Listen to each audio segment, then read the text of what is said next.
Hello everybody, welcome to series 1 of It's Bandit O'Clock. This series of videos used to be on another YouTube channel, but now we've got it on the classicmotorbikes.net channel. If you're new here, welcome, hope you enjoy the videos, and if you've watched any of our other series of videos, welcome as well. I hope you enjoy seeing the first series. We filmed this quite a while ago and it was our first go at making a series of videos, so the quality of the video might not be there, but I hope you enjoy it anyway. This is the journey of buying my current Bandit 1200. Don't forget to leave us a comment and tell us what you think about the videos and how you think we did. If you could give us a subscribe and hit the bell icon, you'll get a notification every time we do an upload. Finally, I'd just like to thank some of the sponsors that helped us with series 1. The guys at WeMoto, Max Torque cans for the exhaust system, ABBA for the skylift, Suzuki Vintage Parts for some of the genuine parts on the bike, Mad for Bikes for our consumables, Wheels Motorcycles in Peterborough for some other parts as well, and Ven Hill for the brake lines. Series 1 of It's Bandit O'Clock will be uploaded on Wednesday evenings at 9 PM. So, let's watch the video. Hello everybody, welcome to part 3 of the Suzuki Bandit project. Today I'm going to be stripping and cleaning the carbs just to see what's in there and what they look like, as it is running a little bit rough on tick over and up to about 3 grand. It's really lumpy and sort of on 3 cylinders. So I'm going to strip her down, take the carbs off and then have a look inside and see what we find. So to get the carbs out, we need to go from this to this.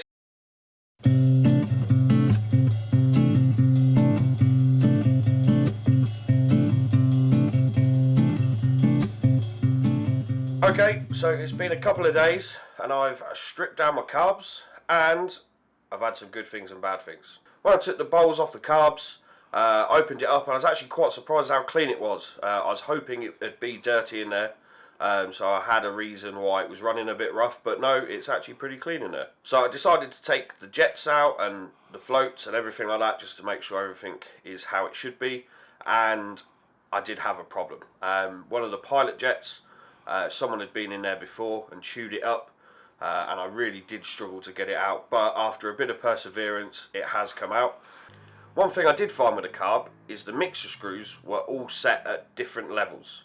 They should be 1 3/4 of a turn out. The 2 centre ones were free and easy to adjust.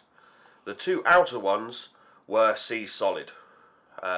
Again, after some perseverance I managed to get one out. The other one, however, did not want to come out. So I've had to cut the carb body to get it out, and luckily the threads are intact and I've been able to fit a brand new one from Suzuki. So I'm going to rebuild these carbs now with the rebuild kit from WeMoto.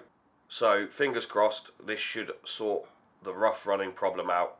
Then I'm going to put them back on the bike and hopefully it should run a lot better. So cue the time lapse.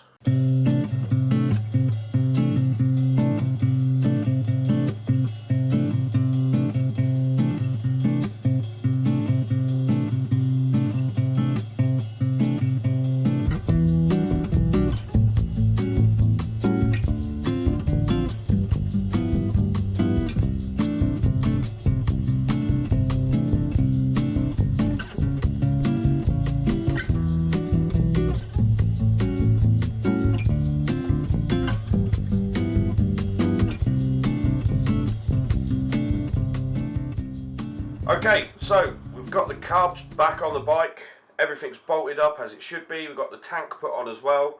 I haven't worried about the side panels and the seat, I'm just going to see if it runs. So I've had the bike on prime just to give it a fighting chance and fill the carbs up because they're empty, because we've had them off and stripped them and rebuilt them. So now is the moment of truth. Let's see what happens. A little bit of choke and nothing. That'll be that clutch switch problem that I said in the last episode. So let me let it out a little bit.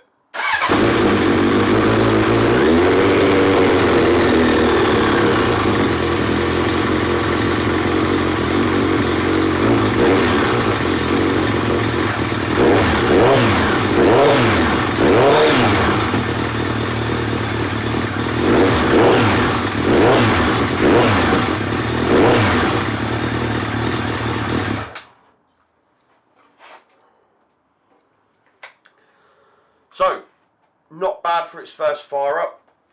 I'd say the carbs want balancing because it is hunting a little bit on tick over. So that's what I'm going to do in next week's episode. So just like to say thank you to Wiimoto for the carb rebuild kit, and Tim at Suzuki for the mixer screws. And again, with the project, if you've got any comments or feedback or anything at all, let us know in the comments and we'll make sure we read through them. So until next week, we'll see you later.